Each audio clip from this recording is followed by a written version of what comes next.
Cerita dimulai di sebuah area pertambangan pegunungan. Di sana, para pekerja tampak panik dan berlarian menyelamatkan diri karena tambang tersebut tiba-tiba runtuh akibat diguncang gempa bumi. Di tengah kekacauan itu, seorang perempuan berambut panjang yang mengenakan selendang merah hanya terdiam sambil memperhatikan batu-batu yang berjatuhan dari atas. Runtuhan batu tersebut menghancurkan struktur kayu penyangga dan menimpa beberapa pekerja yang tidak sempat menyelamatkan diri. Tidak lama kemudian, perempuan berselendang merah itu terlihat berdiri dengan kedua tangan direntangkan tepat di tengah kobaran api. Sesaat setelahnya, tampak sepasang mata yang menyala merah menatap dengan tajam. Narasi kemudian menjelaskan bahwa seluruh kekacauan tersebut merupakan ulah seorang penyihir. Adegan selanjutnya beralih ke alun-alun kota. Seorang perempuan yang kepalanya ditutupi karung dan mengenakan selendang merah berdiri di atas panggung kayu dengan kedua tangan terikat. Warga kota yang berkerumun di bawah panggung berteriak marah dan menuntut agar perempuan tersebut dihukum mati karena dianggap sebagai seorang penyihir. Sementara itu, di balkon atas tampak dua orang laki-laki yang sedang menyaksikan peristiwa tersebut. Salah seorang di antaranya mengenakan kalung emas dan meminum cairan dari sebuah gelas kayu sambil menggerutu. Ia mengeluhkan sang pangeran yang tidak kunjung keluar untuk menjatuhkan vonis kepada perempuan yang dituduh sebagai penyihir itu. Dengan nada meremehkan, ia mengatakan bahwa sang pangeran mungkin masih tertidur dan tidak akan betah tinggal di kota terpencil bernama Bian Cui. Karena merasa kesal, ia bahkan menyarankan agar sang pangeran lebih baik kembali ke Huibao. Di tempat lain, tepatnya di sebuah lorong bangunan, seorang laki-laki tua berjubah gelap bernama Barov diberitahu oleh seorang pelayan perempuan bahwa Yang Mulia Pangeran masih tertidur.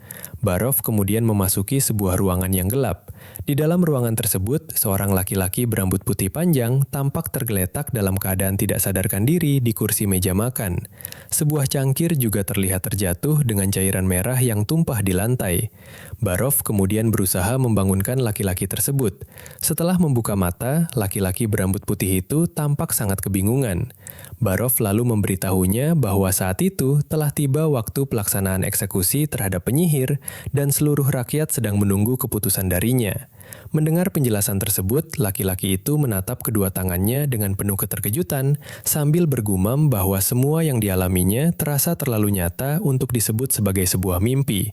Karena masih diliputi kebingungan, ia memutuskan untuk mengikuti alur keadaan terlebih dahulu dan menyetujui ajakan Barov untuk keluar. Sambil berjalan, ia melirik cangkir yang terjatuh di lantai dan bertanya-tanya mengenai apa yang sebenarnya telah terjadi pada dirinya. Setibanya di balkon, warga langsung bersorak menyambut kedatangannya sambil memanggilnya dengan sebutan pangeran. Ia kemudian mengangkat tangan sebagai isyarat agar seluruh warga kembali tenang. Setelah melihat perempuan yang terikat di atas panggung, ia memastikan kepada Barov apakah perempuan tersebut benar merupakan penyihir yang dimaksud. Menganggap perburuan penyihir sebagai sesuatu yang tidak masuk akal, sang pangeran dengan santai mengatakan bahwa dirinya sedang mengantuk sehingga memutuskan untuk menunda pembacaan vonis hingga hari berikutnya. Keputusan tersebut segera mendapat penolakan dari kesatria utama bernama Charter Lanisi. Charter mengingatkan bahwa apabila penyihir itu tidak segera dieksekusi, para penyihir lainnya akan berdatangan. Namun, alih-alih merasa khawatir, sang pangeran justru menunjuk Charter sambil mengatakan bahwa apabila mereka benar-benar datang, maka tangkap saja semuanya sekaligus. Keputusan yang begitu mendadak itu membuat seluruh warga, termasuk seorang perempuan berkerudung hitam yang berada di bawah panggung, merasa kebingungan. Setelah peristiwa tersebut, rombongan pangeran meninggalkan alun-alun dengan menggunakan kereta kuda yang dikawal ketat oleh para prajurit. Perjalanan mereka berakhir di sebuah kastel besar bergaya abad pertengahan yang berdiri kokoh di tepi sungai. Setibanya di sana, laki-laki berambut putih itu turun dari kereta bersama Barov dan seorang kesatria berambut pirang bernama Charter. Ia kemudian langsung menuju kamarnya, merenung sambil menatap permadani yang menggambarkan silsilah keluarga kerajaan Wimbledon serta bayangan dirinya di dalam cermin. Pada saat itulah ia menyadari bahwa dirinya telah bereinkarnasi dan kini berada di dalam tubuh seorang pangeran yang lemah. Nasibnya semakin buruk karena ia terdampar di wilayah terpencil dengan masyarakat yang masih berpandangan tradisional serta terjebak dalam konflik perebutan tahta di lingkungan keluarga kerajaan. Meskipun demikian, ia akhirnya menerima kenyataan tersebut dan memutuskan untuk menjalani kehidupan barunya sebagai Roland Wimbledon. Tidak lama kemudian, Barov memasuki ruangan. Sambil menyantap roti, Roland bertanya mengapa eksekusi pada hari sebelumnya dibatalkan. Barov menjelaskan bahwa perkara tersebut sangat serius sambil memperlihatkan sebuah koin bergambar simbol mata iblis milik serikat penyihir yang ditemukan oleh para penjaga di hutan barat. Barov kemudian menjelaskan bahwa serikat tersebut gemar mengumpulkan para penyihir untuk mencari gunung suci. Bahkan mereka tidak segan-segan menculik bayi perempuan untuk dijadikan penyihir. Oleh karena itu, Barov sangat khawatir apabila serikat tersebut datang untuk menyelamatkan penyihir yang sedang ditahan. Barov juga menceritakan bahwa penyihir tersebut diketahui menggunakan sihir api kutukan ketika tambang runtuh. Sihir itu mampu melelehkan tubuh seorang pria hingga hancur. Mendengar kisah mengerikan tersebut, Roland justru semakin penasaran dan meminta Barov mengantarnya menemui penyihir itu. Barov sempat mengingatkan bahwa penyihir tersebut dijatuhi hukuman gantung karena terbukti kebal terhadap api.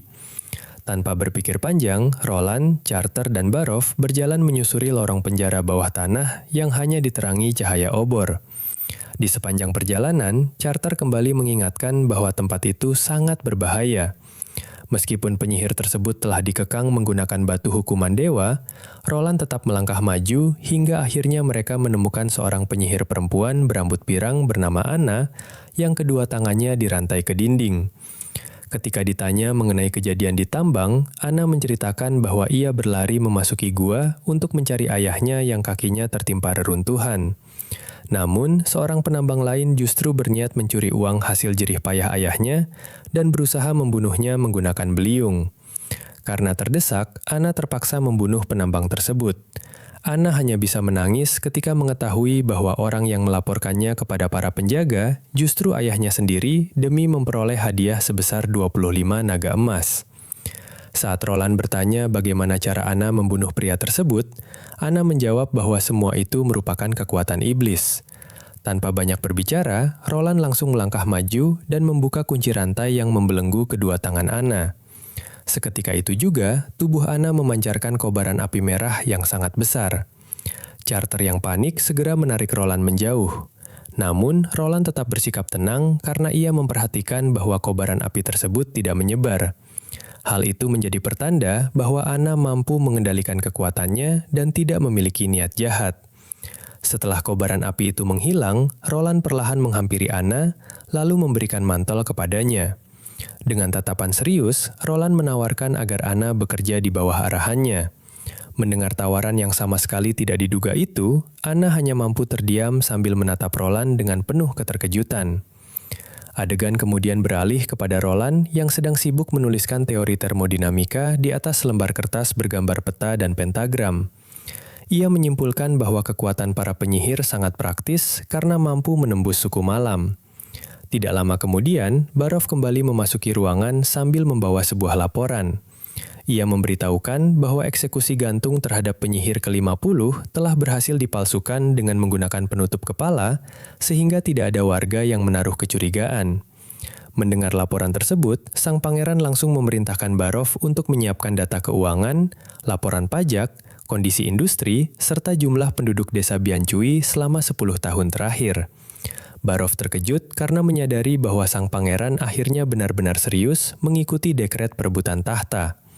Selanjutnya, ditampilkan sebuah peta yang menunjukkan bahwa saudara-saudara sang pangeran menguasai wilayah dengan kekuatan militer dan ekonomi yang jauh lebih maju, sedangkan dirinya hanya memperoleh sebuah desa terpencil.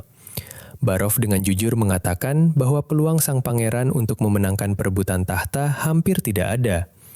Meskipun mengakui kenyataan pahit tersebut, sang pangeran menegaskan bahwa ia membutuhkan cara lain untuk menarik perhatian ayahnya. Untuk menjalankan rencananya, sang pangeran menunjukkan peta kota suci Hulu Mesi. Ia menjelaskan bahwa penguasa sesungguhnya kerajaan tersebut bukanlah keluarga kerajaan, melainkan pihak gereja. Raja hanya dijadikan sebagai simbol kekuasaan karena pemerintahannya bergantung pada restu paus. Oleh sebab itu, sang pangeran berencana membangun sebuah kerajaan yang bebas dari kendali gereja demi merebut tahta. Langkah pertama yang akan ia lakukan adalah membongkar berbagai kebohongan yang selama ini disebarkan oleh gereja, salah satunya mengenai anggapan bahwa para penyihir adalah iblis. Ternyata itulah alasan utama mengapa ia nekat menyelamatkan penyihir tersebut. Barov kemudian bertemu secara tidak sengaja dengan kesatria Charter. Dengan wajah panik, Barov menceritakan bahwa situasi yang mereka hadapi benar-benar gawat, karena Pangeran Roland dan penyihir tersebut sama-sama bertingkah tidak seperti biasanya. Melihat kepanikan Barov, sang kesatria segera menenangkannya dan meminta penjelasan yang lebih rinci. Adegan kemudian beralih ke halaman kastel. Di sana, Anna tampak sedang memikirkan kembali kejadian sebelumnya ketika Barov menyodorkan sebuah kontrak perjanjian kerja kepadanya. Di dalam kontrak tersebut tertulis bahwa Anna akan bekerja dengan kedudukan yang setara dan menerima gaji sebesar 1 koin naga emas setiap bulan. Anna sangat terkejut membaca nominal tersebut, karena jumlahnya jauh lebih besar dibandingkan seluruh penghasilan ayahnya selama 1 tahun. Tidak lama kemudian, Roland datang menghampiri Anna. Anna masih diliputi kebingungan dan mempertanyakan alasan Roland menyelamatkannya, padahal ia telah membunuh seseorang. Meskipun Roland telah meyakinkannya bahwa tindakannya merupakan bentuk pembelaan diri karena ayahnya diserang oleh seorang pencuri, Anna tetap membantah dan menganggap dirinya sebagai perwujudan iblis. Melihat reaksi tersebut, Roland memetik setangkai bunga kamomil dan memberikannya kepada Anna. Begitu Anna memegang bunga itu, Roland sengaja menakutinya dengan mengatakan bahwa bunga tersebut sangat beracun. Mendengar hal itu, Anna secara spontan menjatuhkan bunga tersebut ke tanah. Namun, alih-alih marah, Roland justru tertawa dan mengakui bahwa ia hanya bercanda. Roland kemudian menjelaskan bahwa hakikat bunga itu tidak berubah sedikit pun. Yang berubah hanyalah cara pandang Anna terhadap bunga tersebut. Menurutnya, kekuatan penyihir juga sama. Kekuatan itu hanyalah bagian dari alam dan pada dasarnya tidak memiliki sifat baik ataupun jahat. Meskipun telah diberikan penjelasan yang masuk akal, Anna tetap tidak percaya. Dalam benaknya kembali terbayang peristiwa ketika kobaran api besar keluar dari tubuhnya tanpa terkendali hingga membuatnya dilanda ketakutan yang luar biasa. Trauma mendalam itu membuat Anna merasa bahwa kekuatannya hanya akan mencelakakan orang-orang di sekitarnya. Oleh karena itu, ia memohon agar Roland menjatuhkan hukuman mati kepadanya saat itu juga. Namun, Roland dengan tegas menolak permintaan tersebut. Ia menasihati Anna bahwa kematian hanyalah bentuk pelarian yang tidak akan pernah menyelesaikan masalah. Sebaliknya, Roland menawarkan jalan yang berbeda. Ia mengajak Anna untuk bersama-sama membangun dunia baru, tempat para penyihir dapat hidup dengan bebas tanpa harus bersembunyi ataupun merasa malu terhadap diri mereka sendiri. Mendengar tawaran yang begitu indah itu, Anna langsung membayangkan sebuah dunia yang penuh harapan. Dalam bayangannya, ia dapat kembali bersekolah, membaca buku, bernyanyi, serta mewujudkan cita-citanya menjadi seorang guru bagi anak-anak. Sambil menangis haru, Anna bertanya apakah hari seindah itu benar-benar dapat terwujud. Roland pun meyakinkannya bahwa impian tersebut pasti akan menjadi kenyataan selama mereka mau berjuang bersama.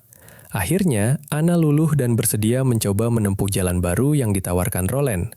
Pada adegan berikutnya, Charter, Barov, dan Anna berada di halaman desa untuk berlatih mengendalikan sihir. Kesatria itu meminta Anna agar berlatih mengendalikan suhu api yang dikeluarkannya. Anna kemudian memejamkan mata dan mengeluarkan semburan api yang sangat besar dari kedua tangannya ke arah tumpukan batu. Besarnya kobaran api tersebut membuat pakaian yang dikenakannya ikut terbakar, sehingga beberapa pelayan perempuan segera berlari membawa kain putih untuk menutupi tubuhnya. Pada malam harinya, Anna memasuki kamarnya dan menemukan sepiring wafel yang tampak lezat, beserta sebuah surat kecil di atas meja. Di ruangan lain, sang pangeran masih terlihat sibuk bekerja sambil membaca tumpukan dokumen. Adegan kemudian berpindah dan memperlihatkan seorang perempuan berambut coklat yang melepaskan seekor burung merpati melalui jendela sebuah menara di tengah gelapnya malam. Keesokan paginya, sang pangeran mengadakan rapat bersama Barov untuk membahas laporan ekonomi desa Biancui yang berada dalam kondisi sangat memprihatinkan.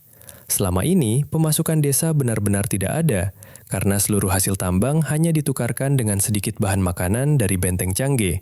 Pada masa pemerintahan Baron Baulisi, seluruh hasil tambang selalu disetor ke benteng tersebut.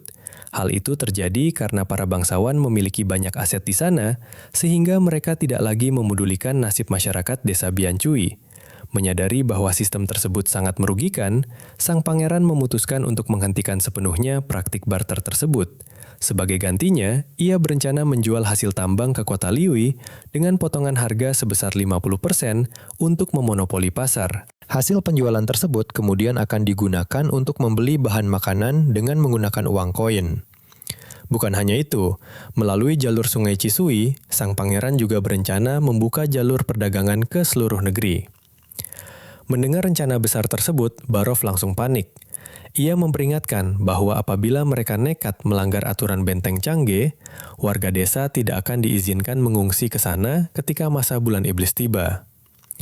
Barov kemudian menjelaskan melalui ilustrasi pada sebuah permadani bahwa setiap awal musim dingin, ketika salju mulai turun, gerbang neraka di Gunung Longji akan terbuka. Pada saat itu, hewan-hewan buas akan terpapar energi iblis dan bermutasi menjadi monster mengerikan yang bergerak menyerang ke arah timur. Karena desa Biancui sama sekali tidak memiliki tembok pertahanan, selama ini seluruh penduduk selalu terpaksa mengungsi ke benteng Changge untuk mencari perlindungan. Sang pangeran menyadari bahwa desa tersebut tidak akan pernah berkembang apabila penduduknya terus-menerus hidup dalam pengungsian. Oleh sebab itu, ia segera memanggil kesatria charter agar membawa seluruh anggota patroli menghadapnya. Tidak lama kemudian, 4 orang anggota patroli, termasuk charter, berbaris dengan rapi di hadapan sang pangeran. Mereka menjelaskan prosedur darurat yang selama ini diterapkan.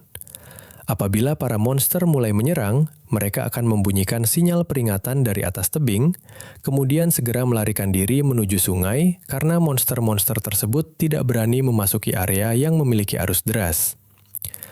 Seorang pemburu dari suku Mojin bernama Tefu turut memberikan laporan. Ia mengaku pernah membunuh babi hutan dan serigala yang telah bermutasi. Menurutnya, kulit hewan-hewan tersebut berubah menjadi sangat keras, sementara gerakan mereka menjadi jauh lebih cepat. Tefu juga menyampaikan informasi penting mengenai keberadaan spesies sidra, makhluk hasil perpaduan beruang, singa, dan elang. Monster tersebut jauh lebih mematikan karena memiliki indera penciuman yang sangat tajam untuk melacak mangsanya. Sang pangeran merasa sangat puas memperoleh informasi sedetail itu. Sebagai bentuk penghargaan, ia memberikan hadiah berupa 10 koin perak kepada masing-masing anggota patroli, lalu mempersilahkan mereka untuk kembali menjalankan tugas. Setelah pertemuan tersebut selesai, sang pangeran mengajak charter berjalan menuju menara suar yang berdiri di tepi tebing. Sambil memandang hamparan daratan luas di bawahnya, sang pangeran menyampaikan sebuah keputusan yang mengejutkan.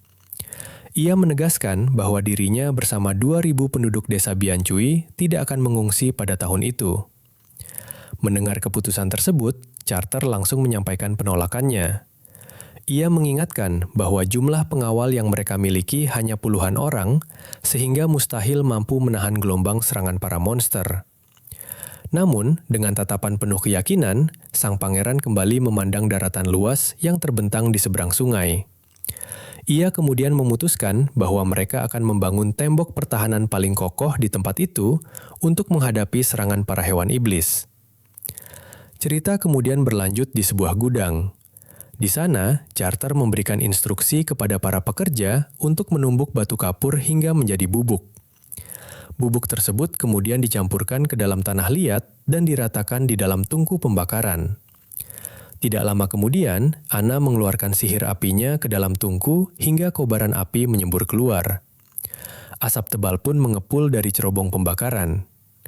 Setelah proses pembakaran selesai, Ana keluar dari tungku dalam keadaan kelelahan. Beberapa biarawati segera menghampirinya dan memakaikan mantel agar tubuhnya tetap hangat. Selanjutnya, Pangeran Roland memerintahkan charter untuk mencampurkan bubuk hasil pembakaran tersebut dengan gipsum menggunakan perbandingan 10:1, kemudian menggilingnya hingga menjadi bubuk yang sangat halus. Roland menjelaskan bahwa bubuk tersebut merupakan resep baru hasil penelitiannya di bengkel alkimia. Sebagai tahap uji coba, Roland memerintahkan mereka mencampurkan bubuk tersebut dengan air, kemudian menuangkannya ke sela-sela tumpukan batu hingga seluruh celahnya tertutup rapat. Roland lalu menjelaskan kepada Ana bahwa bahan tersebut merupakan sihir baru yang akan membentuk sebuah tembok yang sangat kokoh pada keesokan harinya. Keesokan harinya, charter menguji kekuatan tumpukan batu tersebut dengan memukulnya menggunakan skop sekuat tenaga. Namun, skop itu justru terpental, sementara susunan batu tersebut sama sekali tidak mengalami kerusakan. Menyaksikan hasil yang luar biasa itu, semua orang menjadi bersemangat dan mengusulkan agar bahan tersebut digunakan untuk membangun tembok perbatasan serta benteng pertahanan. Namun, di luar dugaan, Roland justru ingin memanfaatkan bahan tersebut untuk membangun rumah-rumah yang kokoh dan tahan terhadap badai bagi seluruh rakyatnya. Sejak hari itu, Anna ditugaskan untuk melakukan proses pembakaran satu tungku setiap hari. Sementara itu, Charter diberi tanggung jawab untuk menyelesaikan pembangunan tembok kota dalam waktu 3 bulan. Ketika Charter merasa penasaran dan bertanya mengenai nama bubuk hasil alkimia tersebut, Roland dengan santai menjawab bahwa bahan itu bernama semen. Namun, proyek pembangunan tembok kota ternyata berjalan sangat lambat. Bentuk tembok yang dibangun pun tampak miring dan tidak beraturan. Merasa bersalah atas hasil tersebut, Charter dan Barov meminta maaf kepada Roland. Mereka mengakui bahwa keduanya memang tidak memiliki pengalaman dalam membangun tembok sebesar itu. Barov kemudian menegaskan bahwa mereka membutuhkan seorang arsitek andal untuk membangun tembok sepanjang 2.000 kaki tersebut. Menurutnya, hanya mengandalkan semen saja tidak akan cukup untuk menyelesaikan proyek sebesar itu. Mendengar masukan tersebut, Roland segera mengeluarkan perintah agar dilakukan pencarian arsitek terbaik ke berbagai kota. Bahkan, ia bersedia memberikan bayaran berapapun demi mendapatkan orang yang tepat. Di tempat lain, seorang pria bernama Kai Van Buut tampak meneteskan air mata ketika teringat akan kenangan kelam tentang tiang gantungan dan seorang anak perempuan yang menangis sambil mengaku bahwa dirinya telah berubah menjadi seorang penyihir. Tidak lama kemudian, Kai dipanggil untuk membaca sebuah papan pengumuman mengenai perekrutan yang dikeluarkan oleh Pangeran Roland. Dalam pengumuman tersebut disebutkan bahwa sang pangeran sedang mencari banyak pekerja bangunan serta seorang master arsitek dengan imbalan gaji yang tinggi, bahkan disertai kesempatan untuk diangkat menjadi pejabat. Begitu mengetahui informasi tersebut, Kai segera berlari untuk mengajukan lamaran. Adegan kemudian beralih ke sebuah ruangan di dalam istana. Roland dan Barov merasa ragu karena Kai sebenarnya hanyalah seorang guru sekolah di daerah setempat yang sehari-hari mengajarkan anak-anak menulis. Namun, Kai mengaku bahwa dahulu ia pernah terlibat dalam proyek pembangunan besar di wilayah Huibao. Pengakuan tersebut justru membuat Roland semakin curiga, karena sepengetahuannya, seluruh proyek besar di wilayah Huibao selalu dikerjakan oleh serikat tukang batu. Sementara itu, seluruh anggota serikat tersebut telah dihukum mati akibat insiden runtuhnya sebuah gedung teater. Karena terus didesak, Kai akhirnya menceritakan kejadian yang sebenarnya. Dahulu, para pejabat administrasi memaksa mereka menggunakan batu berkualitas rendah demi menggelapkan anggaran proyek. Kai sebenarnya telah memperingatkan bahwa batu tersebut sangat berbahaya bagi kekuatan struktur bangunan, namun tidak seorang pun bersedia mendengarkan peringatannya. Lebih parah lagi, ketika gedung teater itu benar-benar runtuh, para pejabat justru menyalahkan serikat tukang batu untuk menutupi kesalahan mereka sendiri. Akibatnya, seluruh anggota serikat dijatuhi hukuman mati. Kai berhasil melarikan diri pada malam kejadian tersebut, kemudian menyamar sebagai rakyat biasa dan menetap di kota itu. Setelah menceritakan semuanya, Kai menundukkan kepala dan memohon agar diberi kesempatan untuk menebus kesalahannya. Ia mengaku bahwa saat itu dirinya tidak memiliki pilihan lain selain melarikan diri demi mempertahankan hidup. Barov membenarkan bahwa penjelasan Kai memang masuk akal apabila ditinjau dari sudut pandang hukum, meskipun statusnya saat ini masih merupakan seorang buronan. Tanpa berpikir panjang, Roland langsung mengampuni semua kesalahan Kai dan secara resmi mengangkatnya sebagai master arsitek. Sebagai ujian pertamanya, Kai segera diminta menunjukkan kemampuannya dengan merancang pembangunan tembok berdasarkan sebuah peta. Pada saat itu, Roland memperlihatkan rancangan pembangunan tembok sepanjang 2.000 kaki dengan tinggi 15 kaki dan lebar 6 kaki. Kai kemudian mengusulkan agar terlebih dahulu dibuat parit sedalam tinggi manusia sebagai pondasi. Menurut perhitungannya, sebanyak 150 orang pekerja diperlukan untuk menyelesaikan pondasi tersebut dalam waktu 3 bulan. Namun, Kai juga mengingatkan bahwa bagian atas tembok harus menggunakan batu keras yang perlu dipotong terlebih dahulu. Proses tersebut diperkirakan akan memakan waktu hingga 3 tahun. Tentu saja, Roland langsung menolak usulan tersebut. Menurutnya, pondasi seperti itu tidak akan mampu menahan serangan para hewan iblis. Terlebih lagi, tembok tersebut harus selesai dibangun sebelum masa bulan iblis tiba. Karena Kai menganggap target tersebut mustahil dicapai, Roland kemudian mengusulkan solusi lain. Ia memutuskan untuk mengurangi tinggi tembok menjadi 12 kaki, memperkecil lebarnya, serta menambah jumlah pekerja menjadi 200 orang. Dengan begitu, pembangunan pondasi diharapkan dapat diselesaikan hanya dalam waktu 1,5 bulan. Kai masih meragukan ketersediaan batu potong. Menurutnya, proses penyediaan batu tersebut tidak akan selesai tepat waktu. Namun, Roland hanya tersenyum santai dan mengajak Kai untuk melihat sesuatu. Setibanya di luar, Roland, Kai, dan Barov memeriksa tumpukan batu yang telah disiram dengan cairan semen. Kai dibuat sangat kagum karena cairan tersebut mampu merekatkan batu dengan kekuatan yang luar biasa tanpa perlu melalui proses pemotongan maupun penghalusan batu terlebih dahulu. Melihat hasil tersebut, Kai menjadi yakin bahwa dengan metode yang jauh lebih praktis ini, pembangunan tembok kota dapat diselesaikan dalam waktu 3 bulan. Namun, tiba-tiba wajah Kai berubah menjadi serius. Ia kemudian mengungkapkan sebuah rahasia kepada Roland bahwa di kota Biancui ternyata masih ada seorang penyihir lain bernama Nanawa. Kai menjelaskan bahwa Nanawa merupakan salah satu murid di sekolah tempatnya mengajar. Sambil menundukkan kepala, ia memohon kepada Roland agar bersedia menyelamatkan nyawa Nanawa. Bahkan, ia rela apabila gadis itu harus dijadikan selir, asalkan nyawanya dapat diselamatkan. Roland langsung membantah dengan tegas. Ia menjelaskan bahwa dirinya sama sekali tidak menganggap para penyihir sebagai jelmaan iblis. Sebaliknya, ia justru sangat membutuhkan bantuan Nanawa untuk mewujudkan rencana besarnya, sama seperti Anna yang telah membantunya dalam pembuatan semen. Mendengar penjelasan tersebut, Kai sangat terkejut ketika mengetahui bahwa pencipta bahan ajaib itu ternyata adalah penyihir bernama Anna. Sebagai tindak lanjut, Roland meminta Kai untuk membawa Nanawa menemuinya dengan jaminan keamanan penuh. Barov sempat mengingatkan Roland bahwa Nanawa merupakan putri Baron Payen, seorang bangsawan setempat. Apabila hal tersebut sampai diketahui orang lain, tindakan mereka dapat memicu konflik dengan para bangsawan. Oleh sebab itu, Roland akhirnya memerintahkan Kai agar membawa Nanawa pada keesokan pagi saat jam pelajaran berlangsung agar tidak menarik perhatian masyarakat. Sementara itu, Barov ditugaskan mengosongkan area dapur untuk dijadikan tempat pertemuan rahasia. Keesokan paginya, di area dapur, Kai membawa seorang gadis kecil berambut keriting bernama Nanawa untuk menemui Roland. Gadis kecil itu tampak sangat ketakutan. Roland pun berusaha menenangkannya dengan menawarkan sepotong kue manis. Tidak lama kemudian, Anna menuruni tangga.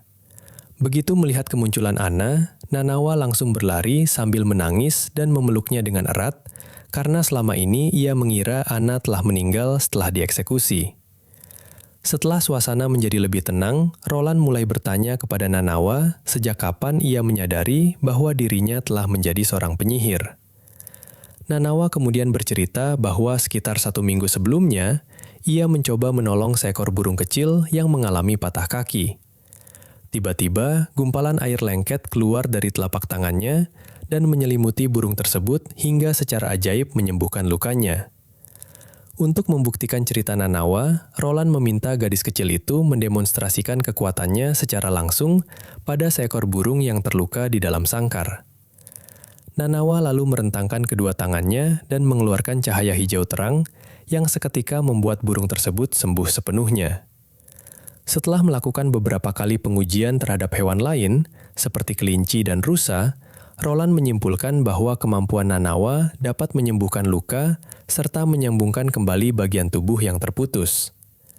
Namun, kekuatan tersebut tidak mampu menumbuhkan kembali anggota tubuh yang telah hilang ataupun menghidupkan makhluk yang telah meninggal dunia. Selanjutnya, Roland meminta charter untuk mengantar Nanawa pulang, sekaligus menjemputnya setiap siang agar dapat terus melatih kemampuannya. Ketika charter bertanya mengapa Nanawa tidak ditempatkan saja di kastel, Roland menjelaskan bahwa menahan seorang anak bangsawan secara paksa hanya akan memicu konflik dengan para penguasa wilayah tersebut. Roland kemudian memandang mereka semua sambil bergumam dengan nada serius bahwa selain ancaman para hewan iblis, masih ada jauh lebih banyak musuh berbahaya yang harus mereka hadapi pada masa mendatang. Adegan kemudian beralih ke sebuah ruangan gelap. Seorang pria tua sedang memberikan laporan kepada seorang perempuan berambut putih bahwa armada Haifan telah berhasil merampok kapal dagang milik Cinceng. Hasil rampasan tersebut dinilai cukup untuk mempersenjatai satu pasukan penuh. Mendengar kabar baik itu, perempuan tersebut langsung menganugerahkan gelar kesatria kepada Kapten The Lake, serta menyerahkan seluruh hasil rampasan tersebut kepada armadanya. Namun, tidak lama kemudian datang kabar buruk. Misi pembunuhan terhadap Pangeran Roland dinyatakan gagal karena target hanya sempat pingsan sesaat setelah meminum anggur yang telah diberi racun. Perempuan itu sama sekali tidak ingin mendengarkan alasan apapun. Oleh karena itu, ia langsung memerintahkan anak buahnya untuk mengirimkan barang kepada adik sang pembunuh sebagai instruksi terakhir. Bukan hanya itu, karena racun buatan Master Alchemist NB terbukti gagal membunuh target, perempuan tersebut juga memerintahkan agar sang alkemis dijatuhi hukuman gantung. Sementara itu, di tempat lain, proyek pembangunan tembok kota yang dipimpin oleh Pangeran Roland berjalan dengan sangat lancar. Barov datang melaporkan bahwa pasokan gandum dari kota Liuye telah tiba di dermaga dan dipastikan cukup untuk memenuhi kebutuhan selama musim dingin. Namun masalahnya, kondisi keuangan mereka sedang mengalami defisit yang sangat besar. Saat itu, mereka hanya dapat mengandalkan dana pribadi Roland yang diperkirakan cukup bertahan hingga musim semi. Meskipun demikian, Roland tetap bersikap tenang. Ia yakin bahwa setelah tembok selesai dibangun, mereka dapat segera melanjutkan produksi hasil tambang sehingga kondisi keuangan akan kembali membaik. Di sisi lain, Barov merasa khawatir karena Duke Ryan dari Benteng Changge dipastikan tidak akan tinggal diam setelah pasokan biji besi kepada benteng tersebut dihentikan. Kekhawatiran itu pun terbukti. Tidak lama kemudian, datang laporan bahwa seorang utusan dari Benteng Changge telah tiba. Tanpa membuang waktu, Roland langsung memerintahkan para pelayan untuk menyiapkan hidangan mewah dari bahan-bahan makanan yang baru saja tiba guna menyambut tamu tersebut. Ketika seluruh hidangan telah tersaji, utusan bernama Puo Harmeng tampak sangat terkejut melihat begitu banyak daging dan buah-buahan yang terhidang di hadapannya. Pada saat itu, Roland terlihat makan menggunakan 2 batang kayu kecil yang ia sebut sebagai sumpit. Roland kemudian menjelaskan bahwa alat tersebut sangat murah, higienis, dan berencana memperkenalkannya kepada seluruh rakyatnya. Mendengar penjelasan itu, Puo merasa rendah diri karena makanan semewah itu bahkan sangat jarang ditemukan di Benteng Changge. Roland kemudian berkata dengan santai bahwa seluruh bahan makanan tersebut memang baru saja didatangkan dari kota Liuye. Setelah jamuan makan selesai, Puo langsung memasuki pembahasan mengenai urusan bisnis. Ia mengingatkan bahwa batas waktu pengiriman biji besi telah terlewati, sementara pihak benteng sebenarnya telah menyiapkan bahan makanan sebagai imbalan sesuai sistem barter yang berlaku. Namun, dengan tenang, Roland menjelaskan bahwa tambang di wilayah utara baru saja mengalami longsor, sehingga mereka hanya mampu memenuhi target produksi selama 2 bulan ke depan. Roland dengan tegas menolak menyerahkan sisa biji besi kepada Benteng Changge karena bahan makanan hasil barter dipastikan tidak akan mencukupi kebutuhan seluruh penduduk. Ia tidak ingin rakyatnya kembali mengalami kelaparan seperti yang pernah terjadi 2 tahun sebelumnya. Oleh sebab itu, Roland memutuskan bahwa sistem barter dengan Benteng Changge harus dihentikan sepenuhnya. Roland kemudian mengakui bahwa seluruh biji besi tersebut telah dijual kepada kota Liuye dengan pembayaran menggunakan koin emas murni agar memperoleh keuntungan yang lebih besar untuk membeli bahan makanan. Mendengar penjelasan tersebut, Puo akhirnya menyadari bahwa kapal yang sebelumnya bersandar di dermaga memang berasal dari kota Liuye. Meskipun demikian, Puo tetap mengingatkan bahwa kota Liuye sebenarnya tidak memiliki kapasitas pembelian yang besar. Selama ini, kota tersebut biasanya hanya bersedia membeli dengan harga sekitar 50% di bawah harga pasar. Sebagai jalan tengah, Puo kemudian mengajukan sebuah penawaran baru. Ia mengusulkan agar Benteng Changge diperbolehkan membeli biji besi dengan harga 30% di bawah harga pasar. Dengan cara itu, menurutnya, kedua belah pihak tetap akan memperoleh keuntungan dalam jangka panjang. Roland akhirnya menerima penawaran tersebut dan memuji kemampuan negosiasi Puo. Puo pun berjanji akan membujuk Duke Ryan beserta 6 keluarga bangsawan lainnya agar bersedia menerima kontrak kerjasama yang baru. Sebelum berpamitan, Puo sempat mengingatkan Roland mengenai betapa berbahayanya perjalanan apabila sang pangeran memaksa seluruh rakyat berpindah ke kota Liyue pada saat musim dingin. Namun, dengan penuh keyakinan, Roland menegaskan bahwa dirinya sama sekali tidak berniat mengungsi. Ia bertekad membangun tembok pertahanan, melindungi kotanya dari serangan hewan iblis, serta menjadikan wilayah tersebut sebagai perbatasan baru bagi kerajaan Huibao. Puo kembali mengingatkan bahwa keputusan tersebut sama saja dengan menutup jalan keselamatan bagi seluruh penduduk desa. Setelah menyampaikan peringatannya, Puo berpamitan dan meninggalkan tempat itu di tengah derasnya hujan. Sesampainya di Benteng Changge, Puo segera melaporkan seluruh hasil pembicaraannya dengan Roland kepada Duke Ryan dan para petinggi yang sedang berkumpul di sebuah meja panjang. Ia menjelaskan secara rinci bahwa Roland telah menjual seluruh biji besi kepada kota Liyue, membeli persediaan gandum dalam jumlah besar, serta memutuskan untuk tidak mengungsi dan memilih menghadapi serangan hewan iblis dengan mengandalkan tembok pertahanan yang sedang dibangunnya. Mendengar laporan tersebut, para petinggi yang hadir justru tertawa meremehkan. Mereka menganggap Roland hanyalah seorang anak muda yang sedang melakukan pekerjaan sia-sia dengan menumpuk batu dan lumpur, yang menurut mereka pasti akan mudah runtuh.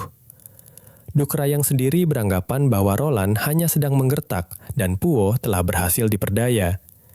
Menurut sang Duke, situasi tersebut justru menguntungkan pihak benteng. Apabila tembok itu runtuh, Roland pasti akan datang memohon perlindungan kepada mereka. Sebaliknya, jika Roland terbunuh oleh hewan iblis, maka seluruh persoalan mereka akan selesai dengan sendirinya. Ketika ditanya mengenai kondisi tembok yang sebenarnya, Puo menjelaskan dengan jujur bahwa ia memang melihat langsung proyek pembangunan tembok di tepi hutan kabut. Pembangunannya berlangsung sangat cepat, meskipun skalanya masih relatif kecil. Ia juga meyakini bahwa tembok tersebut akan mudah ditembus apabila diserang oleh kawanan hewan iblis. Sementara itu, di kota Biancui, Roland berdiri di tengah guyuran hujan deras sambil mengumpulkan seluruh penduduk di alun-alun untuk menyampaikan sebuah pengumuman penting. Roland menjelaskan bahwa utusan dari Benteng Changge baru saja datang untuk menagih jatah pengiriman biji besi setelah tambang di wilayah utara mengalami longsor pada bulan sebelumnya. Ia mengakui bahwa dirinya tidak mampu memenuhi permintaan tersebut dan sempat meminta bantuan bahan makanan untuk menghadapi musim dingin. Namun, permintaan itu ditolak mentah-mentah oleh pihak benteng. Roland kemudian mengingatkan seluruh warga akan tragedi kelaparan yang pernah terjadi saat masa bulan iblis 2 tahun sebelumnya. Terlebih lagi, ahli nujum kerajaan telah meramalkan bahwa musim dingin tahun ini akan berlangsung lebih dari 4 bulan, sehingga ancaman terhadap keselamatan penduduk diperkirakan akan jauh lebih besar. Adegan kemudian beralih sejenak ke ruang rapat Benteng Changge. Puo berpendapat bahwa Roland sengaja membangun tembok kota sebagai strategi untuk memaksa Benteng Changge menggunakan mata uang Biancui. Tentu saja Duke Ryan tidak menerima anggapan tersebut. Dengan nada tegas, ia menyatakan bahwa siapapun yang berani menentang aturan di wilayah kekuasaannya harus menerima hukuman berat tanpa memandang statusnya, bahkan jika orang tersebut adalah seorang pangeran. Adegan kemudian kembali ke alun-alun kota Biancui. Roland memperlihatkan tumpukan persediaan logistik berupa roti, keju, dan daging kering yang berhasil dibelinya dari kota Liyue. Ia menjamin bahwa seluruh persediaan tersebut cukup untuk memenuhi kebutuhan seluruh penduduk selama musim dingin berlangsung. Karena Benteng Changge memilih untuk tidak memberikan bantuan, Roland memutuskan bahwa seluruh warga tidak akan mengungsi dan akan tetap bertahan di Biancui. Roland berusaha meyakinkan masyarakat bahwa hewan iblis pada dasarnya hanyalah binatang biasa yang tidak akan mampu memanjat tembok batu yang sedang mereka bangun. Sebagai langkah antisipasi, Roland segera membuka perekrutan pasukan milisi. Ia menawarkan gaji sebesar 25 keping perak setiap bulan, ditambah santunan sebesar 5 koin naga emas kepada keluarga prajurit yang gugur dalam pertempuran. Pidato penuh semangat tersebut berhasil membangkitkan keberanian seluruh warga. Mereka bersorak sambil mengangkat tangan sebagai tanda kesiapan untuk berjuang bersama. Setelah urusan di luar selesai, Roland kembali ke sebuah ruangan yang hangat di dekat perapian. Di sana, ia menyimpulkan bahwa udara tersusun atas berbagai jenis gas. Sebagian gas memiliki sifat mudah terbakar, sedangkan sebagian lainnya tidak. Carter yang merasa penasaran kemudian bertanya mengenai tujuan eksperimen tersebut. Dengan tenang, Roland menjelaskan bahwa pengetahuan itu kelak dapat dimanfaatkan untuk menghasilkan api yang jauh lebih besar, ataupun sebaliknya, memadamkan api dengan lebih cepat. Setelah eksperimen selesai, Carter datang membawa air hangat sekaligus melaporkan bahwa pesanan bubuk salju dan kristal es dari kota Liuye telah berhasil diperoleh. Carter mengaku masih merasa heran mengapa sang pangeran memesan barang sebanyak itu, padahal tidak ada perayaan apapun yang akan diselenggarakan. Mendengar pertanyaan tersebut, Roland hanya tersenyum tipis dan menjelaskan bahwa seluruh barang itu akan digunakan untuk eksperimen berikutnya. Pada malam harinya, Roland sedang berada seorang diri di kamarnya sambil menikmati segelas anggur. Ketika ia berdiri memandangi pemandangan di luar jendela, tiba-tiba muncul seorang sosok misterius berjubah dari belakangnya. Sosok itu langsung menempelkan sebilah belati tajam ke leher Roland sambil mengancam agar sang pangeran tidak bergerak sedikit pun. Namun, sosok tersebut segera menjelaskan bahwa dirinya sama sekali tidak berniat melukai Roland. Ia kemudian memperlihatkan lambang gunung suci yang tertera pada jubahnya. Begitu melihat lambang tersebut, Roland langsung memahami siapa tamunya. Sosok itu kemudian membuka tudung kepalanya, memperlihatkan wajah cantik dengan rambut pirang, serta sepasang mata merah yang tajam. Ternyata, ia adalah seorang penyihir bernama Ye Ying. Ye Ying menjelaskan bahwa dirinya sengaja datang untuk mengucapkan terima kasih secara langsung karena Roland telah membatalkan eksekusi terhadap dua penyihir, yaitu Anna dan Nanawa. Bahkan, Ye Ying mengaku telah mengawasi Roland selama 1 minggu terakhir. Roland cukup terkejut ketika mengetahui bahwa dirinya selama ini diawasi. Namun, alih-alih panik, ia justru dengan santai mempersilahkan Ye Ying duduk di atas tempat tidurnya.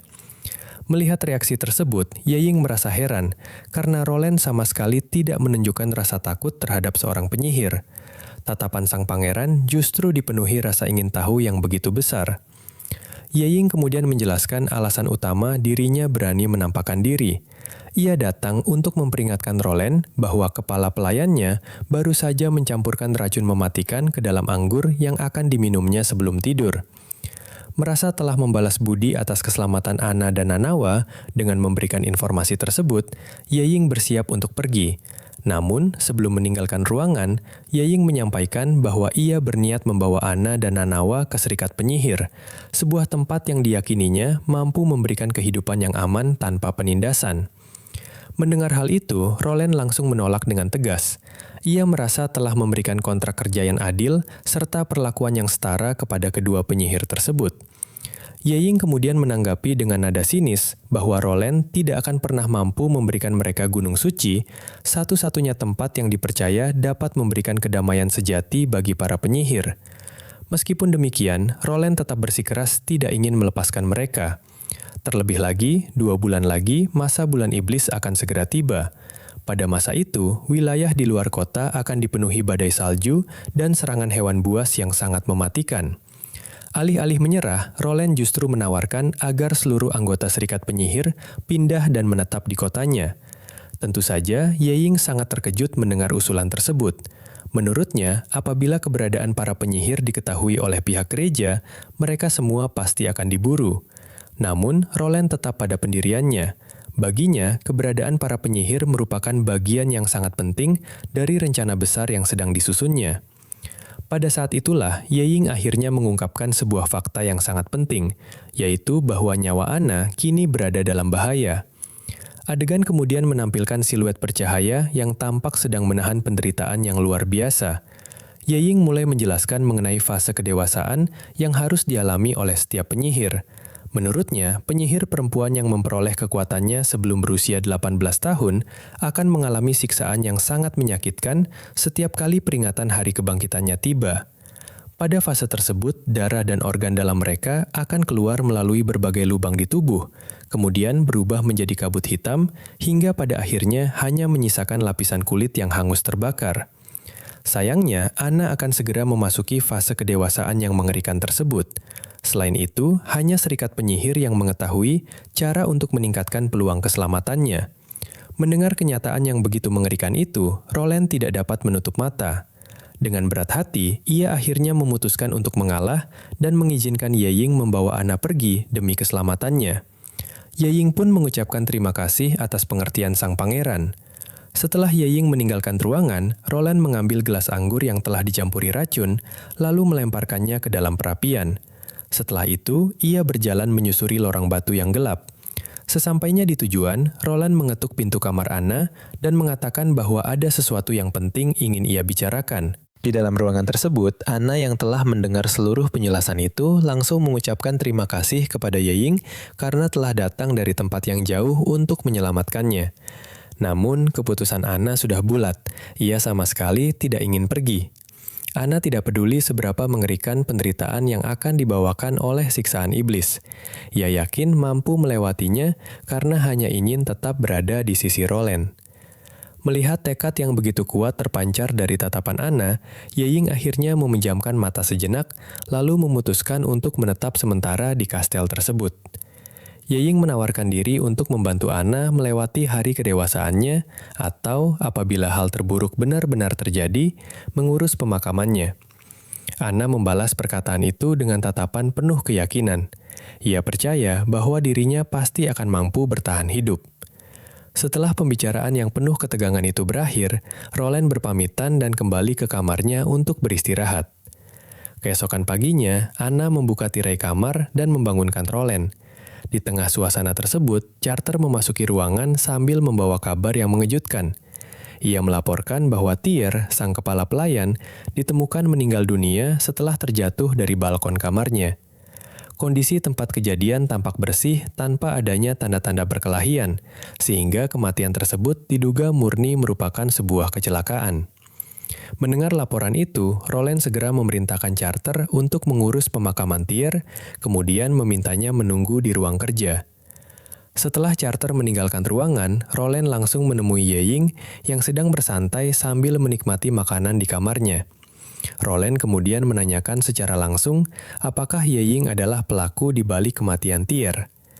Ye Ying menjelaskan bahwa Tyr sebenarnya telah menyembunyikan racun di dalam salah satu giginya.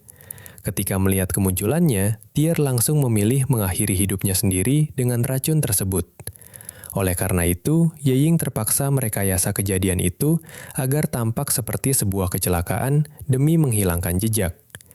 Dari surat yang ditemukan di lokasi kejadian, diketahui bahwa adik Tyr sedang disandra oleh salah seorang saudara kandung Roland untuk memaksanya melakukan pembunuhan terhadap sang pangeran. Mendengar kenyataan tersebut, Roland hanya mampu tersenyum pahit, menyadari betapa liciknya anggota keluarganya sendiri. Adegan kemudian beralih ke ruang rapat. Roland mengadakan pertemuan bersama Carter dan Barov. Barov melaporkan bahwa sisa kas kota dari hasil penjualan biji tambang kini hanya tersisa 10 keping naga emas. Jumlah tersebut hanya cukup untuk bertahan selama musim dingin. Akibatnya, biaya pembentukan pasukan milisi terpaksa harus dibiayai menggunakan dana pribadi Roland. Carter kemudian menambahkan bahwa kuota perekrutan sebanyak 100 orang memang telah terpenuhi. Namun, ia merasa sangat pesimis karena sebagian besar pendaftar hanyalah para petani dan buruh kasar yang bahkan belum mengetahui cara memegang pedang dengan benar. Oleh sebab itu, Carter mengusulkan agar mereka meminta bantuan para kesatria dari Demang Baulisi. Roland menyetujui usulan tersebut dan meminta Carter mengatur jadwal kunjungan pada keesokan harinya. Setelah Carter berpamitan, Roland dan Barov melanjutkan permainan catur mereka. Barov sebenarnya masih meragukan bahwa Baulisi bersedia memberikan bantuan. Roland pun mengakui bahwa keraguan tersebut sangat beralasan. Bahkan menurut perkiraannya, kemungkinan permintaan mereka ditolak mencapai 90%. Ia mengutus Carter hanya sebagai bentuk penghargaan atas kesetiaan sang kesatria. Barov kemudian mengingatkan Roland melalui sebuah perumpamaan dalam permainan catur. Menurutnya, apabila pasukan mereka tidak cukup kuat, maka mereka pasti akan mengalami kekalahan di medan perang. Namun, dengan tenang, Roland melangkahkan sebuah bidak pion ke depan. Ia meyakini bahwa rakyat biasa yang bersedia berjuang dengan sepenuh hati merupakan kunci utama untuk meraih kemenangan. Ketika Barov bertanya mengenai jenis senjata yang akan digunakan oleh pasukan tersebut, adegan langsung menampilkan sebuah rancangan senapan laras panjang. Cerita kemudian berpindah ke tempat pandai besi. Di sana, Roland mulai mengajari Anna cara mengelas pipa besi menggunakan kekuatan sihirnya. Roland meminta Anna untuk memperkecil kobaran api yang dikeluarkannya dan mempertahankan suhu panas tepat di ujung jarinya. Anna terlihat sangat fokus mengikuti garis sambungan besi dengan penuh ketelitian hingga akhirnya berhasil menyatukan kedua bagian besi tersebut dengan sangat sempurna. Karena terlalu banyak menguras tenaga sihir, Anna tampak kelelahan hingga tubuhnya melemas. Roland segera menopang tubuh Anna sehingga ia dapat bersandar di dadanya. Roland kemudian menatap pipa besi yang telah selesai disambungkan sambil bergumam bahwa benda tersebut akan membuka gerbang menuju sebuah era yang baru. Pada malam harinya, Yeying terlihat menunggu Roland di kamarnya. Ia memutuskan untuk menetap sementara di kastel demi melindungi Roland dan Anna. Sebagai bentuk balas budi karena telah diizinkan tinggal, Yeying secara terus terang mengaku bahwa dirinya telah mengambil cetak biru senapan dari ruang kerja Roland untuk diberikan kepada penyihir api lain di Serikat Penyihir. Roland hanya bisa membiarkan tingkah usil Yeying tersebut. Bagaimanapun juga, Yeying mengetahui bahwa Anna benar-benar menaruh kepercayaan penuh kepada Roland.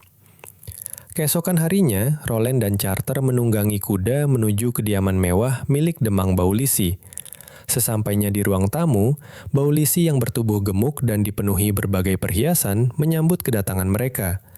Tanpa berbasa-basi, Roland langsung menyampaikan maksud kedatangannya, yaitu meminta bantuan pasukan kesatria untuk melindungi kota.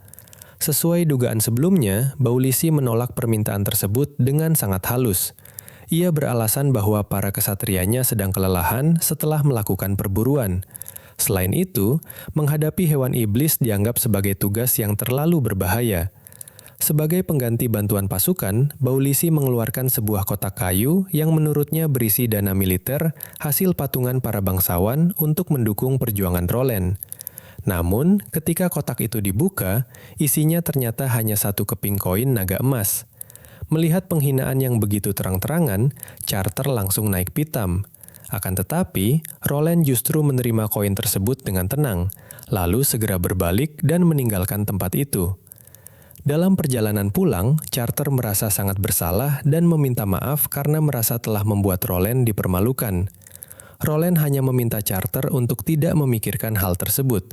Menurutnya, kejadian itu justru membuktikan bahwa mereka memang tidak dapat mengandalkan para bangsawan. Carter kemudian bertanya-tanya bagaimana mungkin mereka dapat menghadapi hewan iblis hanya dengan mengandalkan rakyat biasa tanpa bantuan para kesatria berpengalaman. Roland menatap lurus ke arah hamparan lembah di hadapannya, lalu berkata dengan penuh keyakinan bahwa ia telah memiliki caranya sendiri. Adegan kemudian beralih ke lokasi pembangunan tembok raksasa. Di sana terlihat seorang pemuda bernama Fana yang baru bergabung bersama para pekerja lainnya. Dengan polos, Fana mengaku bahwa dirinya datang hanya untuk memperoleh upah 10 keping serigala perak setiap bulan, ditambah jatah makan gratis. Semua itu ia lakukan demi mengumpulkan biaya untuk menikahi perempuan yang dicintainya, yaitu Swelly. Tidak lama kemudian, Pangeran Roland datang bersama Carter. Roland langsung mengumumkan bahwa mulai hari itu mereka resmi menjadi pasukan milisi kota Biancui. Seluruh anggota akan menjalani pelatihan yang sangat berat selama 1,5 bulan ke depan. Sebagai penyemangat, Roland menjanjikan tambahan 1 butir telur untuk makan siang bagi siapa saja yang berhasil menyelesaikan latihan hari itu. Untuk memimpin pelatihan, Roland menunjuk Tefu, seorang pemburu tangguh dari bangsa pasir, sebagai kapten pasukan. Roland juga berjanji akan memberikan jabatan kepada siapapun yang menunjukkan prestasi, tanpa memandang asal-usul maupun status sosial. Latihan pertama pun dimulai. Tefu memerintahkan seluruh anggota pasukan untuk berdiri tegak dengan sikap militer selama 1,5 jam penuh tanpa diperbolehkan bergerak sedikit pun. Mereka diwajibkan membusungkan dada, mengangkat kepala, serta menarik perut selama latihan berlangsung. Meskipun tampak sederhana, latihan tersebut ternyata sangat menguras tenaga. Keringat bercucuran dari tubuh mereka karena harus menahan rasa pegal yang luar biasa. Begitu waktu latihan berakhir, seluruh peserta langsung menjatuhkan diri ke atas rerumputan karena kelelahan. Namun demikian, mereka tetap merasa gembira karena berhasil memperoleh jatah telur pertama yang telah dijanjikan. Ketika sedang beristirahat, beberapa orang mulai meragukan apakah sang pangeran benar-benar akan menepati seluruh janjinya. Mereka juga merasa heran mengapa seorang pendatang dari bangsa pasir justru dipilih menjadi kapten pasukan. Tidak lama kemudian, Charter datang membawa pesan baru dari Roland. Roland memang menepati janjinya dengan memberikan telur pertama. Akan tetapi, sebagai tantangan berikutnya, Charter mengumumkan bahwa seluruh anggota harus kembali berdiri tegak selama 1 jam penuh. Bedanya, kali ini latihan menggunakan sistem gugur secara berkelompok. Apabila satu orang saja menyerah, maka seluruh pasukan dianggap gagal dan tidak seorang pun akan memperoleh telur kedua. Mendengar syarat yang begitu berat, Vanna menarik napas panjang. Meski demikian, ia tetap bertahan menjalani latihan demi memperoleh tambahan sebutir telur. Sementara itu, di pos pengamatan, Charter menyampaikan protes keras kepada Roland mengenai metode latihan yang diterapkannya. Charter merasa bahwa melatih rakyat biasa hanya untuk berdiri tegak, sama sekali tidak akan berguna dalam menghadapi hewan iblis. Menurutnya, mereka seharusnya langsung diajarkan menggunakan pedang. Mendengar protes tersebut, Roland justru mengajukan sebuah pertanyaan yang menohok. Ia bertanya, apakah Charter mampu mengubah rakyat biasa menjadi seorang kesatria hanya dalam waktu 2 bulan? Charter pun mengakui bahwa hal itu mustahil dilakukan. Menurutnya, dibutuhkan waktu setidaknya 5 tahun untuk membentuk seorang kesatria yang sesungguhnya. Itulah alasan Roland memilih metode yang berbeda. Ia memahami dengan baik target yang masih realistis untuk dicapai dalam waktu yang sangat singkat. Bukan hanya itu, ketika Charter memeriksa jadwal latihan berikutnya, ia kembali dibuat terkejut karena di dalamnya terdapat materi membaca dan menulis. Dengan tenang, Roland menjelaskan bahwa pasukan yang kuat di medan perang harus memiliki kemampuan membaca dan menulis, agar mampu memahami serta melaksanakan setiap perintah dengan cepat dan tepat.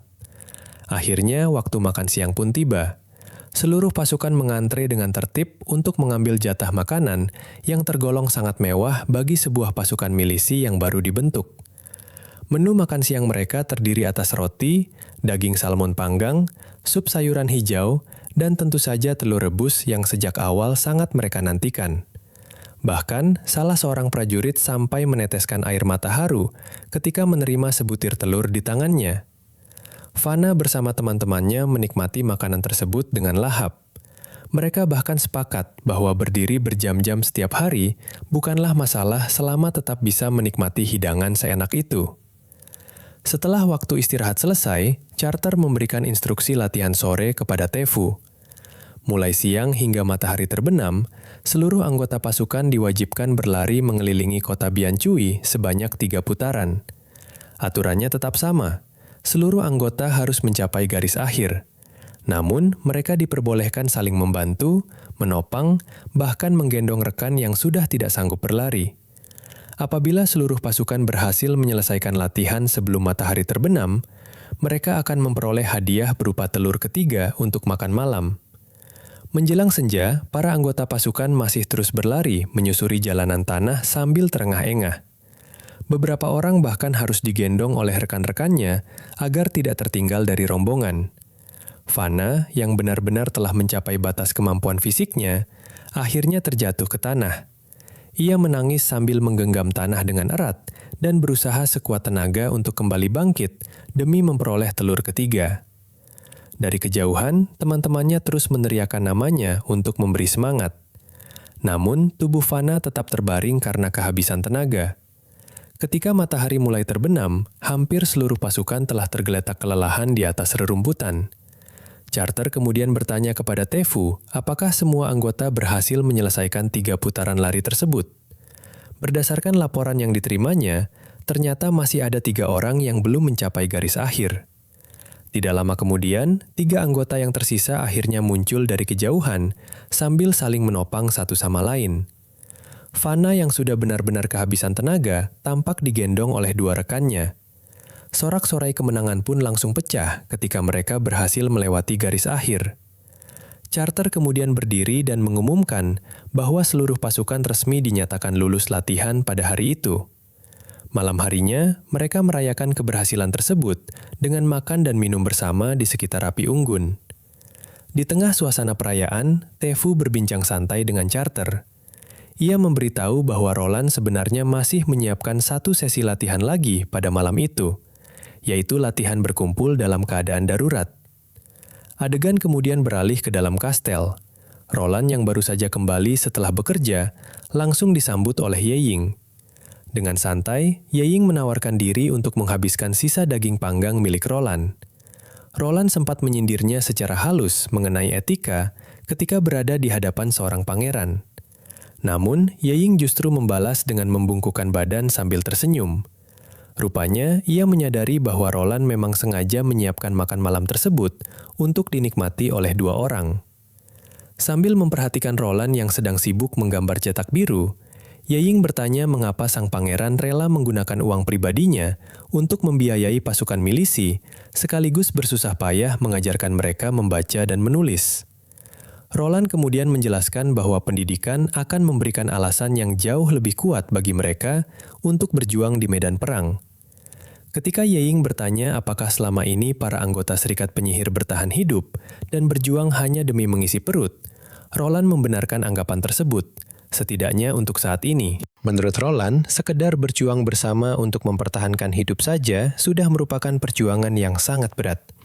Adegan kemudian memperlihatkan Roland yang sedang merakit sekaligus memeriksa laras besi hasil rancangannya.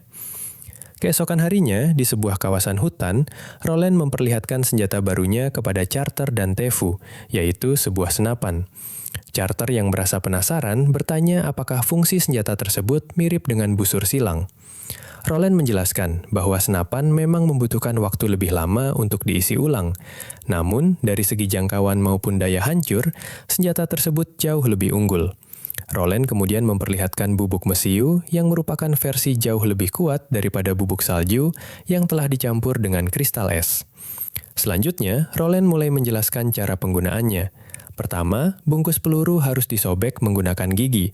Setelah itu, sedikit bubuk mesiu dituangkan ke bagian pemicu, sementara sisa bubuk bersama peluru dimasukkan ke dalam laras, kemudian dipadatkan menggunakan tongkat khusus. Charter yang mencoba mengikuti instruksi tersebut mulai membidik plat baja yang berada di hadapannya, lalu menarik pelatuk senapan. Ledakan keras langsung terdengar disertai kepulan asap tebal. Secara mengejutkan, plat baja tersebut langsung berlubang dan tembus hingga ke bagian belakang. Charter benar-benar dibuat takjub melihat daya hancur senjata baru itu. Roland kemudian menjelaskan bahwa saat ini mereka baru berhasil membuat 2 pucuk senapan. Namun, para pandai besi sedang bekerja tanpa henti agar dapat menyelesaikan 2 pucuk senapan tambahan sebelum masa bulan iblis tiba. Setelah itu, Roland menyerahkan kedua senapan tersebut kepada Charter dan Tefu. Ia menegaskan bahwa sehebat apapun sebuah senjata, pada akhirnya senjata hanyalah sebuah alat. Kekuatan tempur yang sesungguhnya terletak pada kepercayaan dan kesetiaan orang yang menggunakannya. Roland kemudian memerintahkan keduanya untuk menggunakan senjata tersebut demi melindungi kota Biancui beserta seluruh rakyatnya. Sementara itu, di sebuah halaman mewah, Baulisi dan Duke Ryan sedang menikmati latihan memanah sambil dilayani oleh para pelayan. Di sela-sela latihan, mereka dengan sombong menertawakan seluruh tindakan Roland selama ini. Mereka mengetahui bahwa Roland memanfaatkan bubuk alkimia untuk mempercepat pembangunan tembok, membeli persediaan gandum dalam jumlah besar untuk menghadapi musim dingin, serta membentuk pasukan milisi dalam waktu singkat. Namun, mereka justru meremehkan pasukan tersebut karena menganggap metode latihannya tidak masuk akal dan hanya mengandalkan motivasi berupa hadiah telur. Duke Ryan sangat yakin bahwa ketika musim dingin tiba, Roland pada akhirnya akan datang memohon perlindungan kepada mereka. Baulisi pun menyetujui pendapat tersebut. Meskipun mengetahui bahwa tembok kota Roland masih rapuh dan pasukannya belum kuat, Duke Ryan menegaskan bahwa dirinya tidak akan memberikan sedikit pun kesempatan bagi Roland untuk melakukan perlawanan. Adegan kemudian beralih kepada pasukan milisi yang sedang berlari sore melintasi sebuah jembatan sambil meneriakan yel-yel penyemangat. Di barisan belakang, seorang pemuda berambut mangkuk terlihat berbincang santai dengan seorang pemuda berambut pirang bernama Brian. Ia mengaku sangat kagum melihat perkembangan pasukan milisi yang dari hari ke hari semakin menunjukkan kemajuan. Melihat antusiasme tersebut, Brian menyarankan temannya untuk ikut bergabung sebagai anggota milisi karena kemampuan berpedangnya sangat baik. Selain itu, Brian yakin Roland akan menghargai kemampuannya dan membantu mewujudkan impiannya menjadi seorang ksatria. Namun, pemuda berambut mangkuk itu menolak tawaran tersebut. Menurutnya, ia sudah merasa puas dengan posisinya saat ini. Baginya, hal yang paling penting adalah dapat melindungi kota Biancui bersama Brian. Setelah perbincangan itu selesai, mereka kembali bergabung dengan regu patroli. Pada malam harinya, di sebuah gubuk, seorang kapten berambut panjang mengumpulkan seluruh anak buahnya, termasuk Brian dan pemuda berambut mangkuk tersebut. Tiba-tiba, sang kapten menawarkan kesempatan yang sangat menggiurkan untuk menjadi seorang ksatria. Ia menjelaskan bahwa pamannya, yang merupakan orang kepercayaan Duke Ryan, baru saja memberikan sebuah tugas rahasia. Karena Duke Ryan sedang sangat murka terhadap Roland, sang kapten diperintahkan untuk membakar lumbung gandum milik sang pangeran agar Roland terpaksa kembali meminta perlindungan kepada benteng Changge. Sebagai imbalannya, Duke Ryan berjanji akan mengangkat mereka semua menjadi ksatria serta memberikan wilayah kekuasaan kepada masing-masing dari mereka. Tentu saja, Brian langsung menolak keras rencana gila tersebut. Ia mengingatkan bahwa masa bulan iblis tahun ini diperkirakan akan berlangsung hingga 4 bulan. Oleh karena itu, membakar persediaan gandum sama saja dengan membunuh seluruh rakyat secara perlahan melalui kelaparan. Namun, sang kapten dan sisa anak buahnya sama sekali tidak peduli terhadap nasib penduduk kota Biancui. Ketika Brian dan rekannya memprotes rencana tersebut, serta berniat meninggalkan tempat itu, tiba-tiba seorang pria bernama Huigo menusuk pemuda berambut mangkuk dari belakang hingga tewas. Brian sangat terkejut. Pada saat yang sama, beberapa prajurit lain langsung mengacungkan pedang ke arahnya. Karena berada dalam ancaman, Brian akhirnya dipaksa mengikuti kelompok sang kapten menyusuri saluran air bawah tanah. Di tengah perjalanan, Huigo sempat menghampiri Brian sambil mengejeknya dengan penuh kesombongan.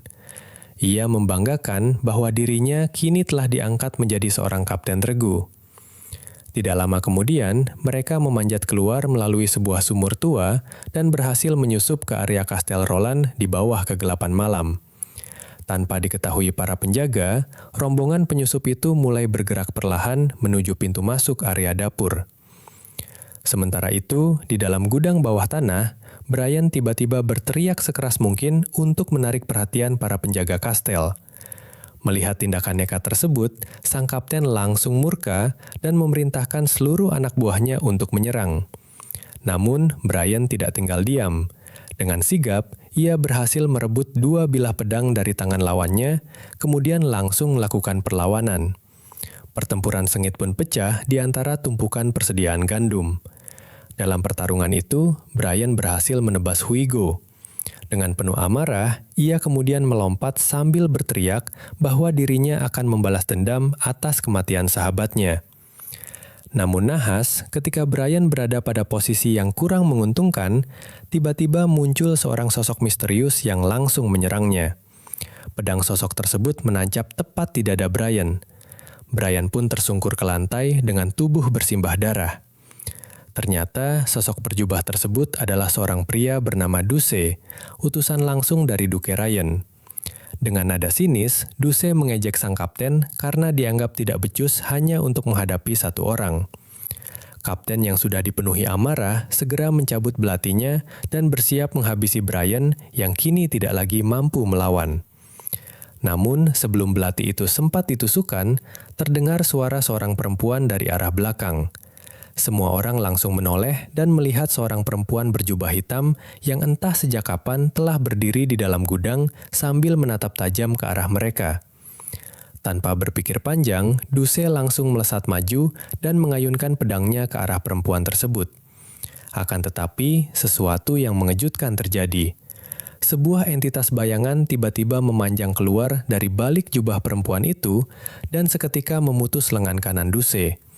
Darah pun menyembur deras hingga Duce terjatuh ke lantai sambil menjerit kesakitan. Dengan sebelah mata yang memancarkan cahaya merah dan hijau, perempuan misterius itu menatap tajam ke arah para penyusup. Dengan nada dingin, ia memperingatkan mereka agar segera menjauhkan tangan-tangan kotor mereka dari tumpukan ikan kering miliknya. Singkat cerita, Brian akhirnya terbangun di atas ranjang dalam kondisi terluka parah. Mengetahui Brian telah sadar, Pangeran Roland segera datang bersama rombongannya dan memintanya untuk tidak banyak bergerak. Roland kemudian memuji Brian sebagai pahlawan yang telah berhasil menyelamatkan persediaan pangan kota Biancui. Namun, di luar dugaan, Brian justru menangis. Ia mengatakan bahwa pahlawan yang sesungguhnya adalah sahabatnya yang telah gugur dalam pertempuran. Mendengar hal itu, Roland menjelaskan bahwa para pelaku pembakaran, yaitu Huigo beserta seorang kesatria dari benteng Changge, telah berhasil ditangkap dalam keadaan hidup dan mengakui seluruh kejahatan mereka. Roland kemudian berjanji akan memberikan pemakaman yang layak kepada sahabat Brian, serta menanggung seluruh biaya hidup keluarganya. Bukan hanya itu, pangeran juga berhasil membuat Brian terkejut karena memutuskan untuk mengangkatnya menjadi seorang kesatria resmi setelah masa bulan iblis berakhir. Setelah menjenguk Brian, pangeran terlihat berjalan di lorong kastel bersama Barof dan Carter untuk membahas insiden tersebut lebih lanjut. Di tengah pembicaraan, Barof mencurigai bahwa aksi pembakaran lumbung sebenarnya didalangi oleh Duke Ryan dan Benteng Changge. Alasannya, salah satu pelaku adalah Duse, yang merupakan kesatria pelindung Duke Ryan, sedangkan pelaku lainnya adalah Huigo, yang merupakan keponakan Baron Baulisi. Meskipun hukum kerajaan dengan jelas menetapkan hukuman mati bagi pelaku pembakaran lumbung, Barof mengingatkan bahwa status bangsawan seringkali dapat digunakan untuk memperoleh surat pengampunan atas nama dewa. Oleh karena itu, pangeran memutuskan untuk terlebih dahulu mengamati pergerakan musuh. Secara diam-diam, ia juga memerintahkan Carter untuk membawa penyihir Nanawa guna mengobati luka Brian. Beralih ke ruang tahta, Baron Baulisi datang menghadap pangeran sambil membawa sebuah peti yang berisi 50 keping koin naga emas. Dengan tergesa-gesa, ia meminta maaf atas perbuatan Huigo dan bermaksud menebus dosa keponakannya serta menyelamatkan nyawa kesatria Duse menggunakan uang tersebut.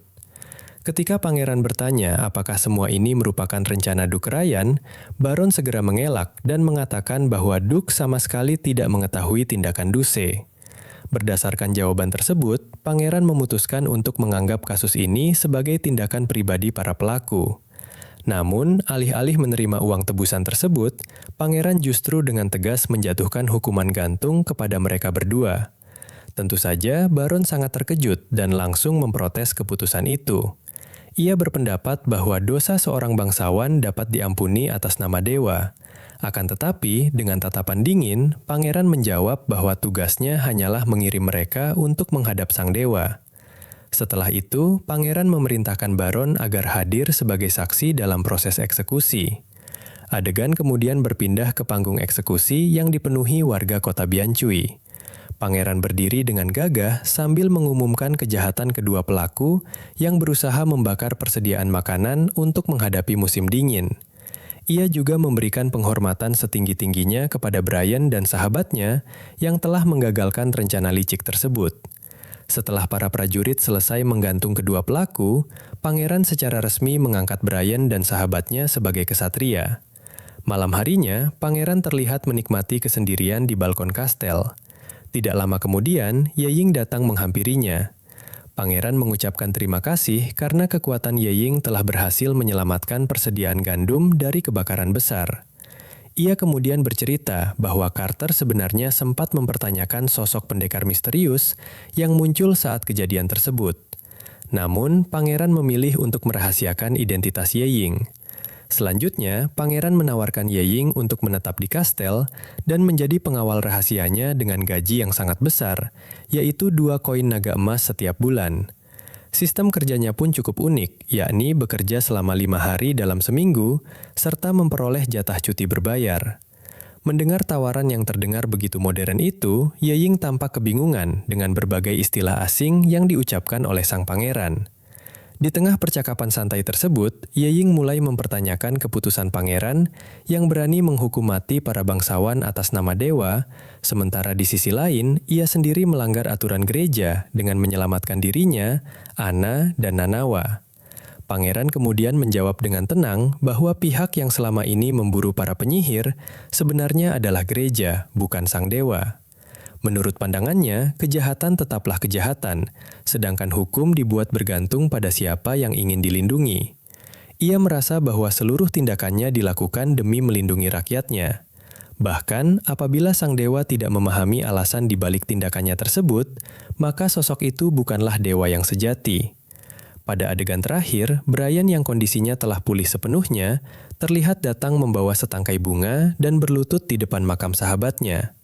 Dengan suara pelan, ia menceritakan bahwa impian mereka berdua untuk menjadi seorang kesatria akhirnya telah terwujud. Bahkan, pangeran akan segera mengadakan upacara penobatan resmi bagi mereka. Sebelum pergi, Brian juga membisikkan sebuah rahasia kepada makam sahabatnya, bahwa sosok yang telah menyelamatkan nyawanya di gudang gandum beberapa waktu lalu ternyata adalah seorang penyihir. Sebagai penutup, Brian berjanji akan terus membawa semangat juang sahabatnya dan siap mengayunkan pedangnya untuk melindungi kota bersama para penyihir. Cerita kemudian berlanjut di sebuah markas militer. Di sana, Duke Ryan tampak sangat marah karena keponakannya baru saja dihukum mati oleh Roland. Karena diliputi amarah, ia berniat mengerahkan seluruh pasukannya untuk menghancurkan kota Biancui saat itu juga. Namun, untungnya, Peulo segera mencegah tindakan gegabah tersebut. Peulo kemudian menjelaskan bahwa serangan secara langsung hanya akan memicu perang besar dengan seluruh kerajaan Wibao. Sebagai gantinya, ia mengusulkan 3 strategi yang jauh lebih cermat. Pertama, mengevakuasi warga dan logistik untuk memutus jalur pasokan musuh. Kedua, menjaga seluruh wilayah perbatasan dari ancaman pangeran pertama. Ketiga, mengumpulkan pasukan secara diam-diam untuk melancarkan serangan setelah masa bulan iblis berakhir. Nantinya, mereka dapat menyamarkan kematian Roland seolah-olah disebabkan oleh serangan hewan iblis. Mendengar rencana yang begitu matang, Duke Ryan pun langsung menyetujuinya. Adegan kemudian berpindah ke kota Biancui, tempat Roland sedang memperkenalkan penemuan terbarunya kepada Carter dan penyihir kepercayaannya, Anna. Benda besar yang terbuat dari logam itu ia sebut sebagai mesin uap nomor 1. Tanpa membuang waktu, Anna segera menggunakan sihir apinya untuk memanaskan tungku mesin tersebut. Begitu uap panas mulai terbentuk, roda-roda gigi mesin pun berputar dengan sangat cepat.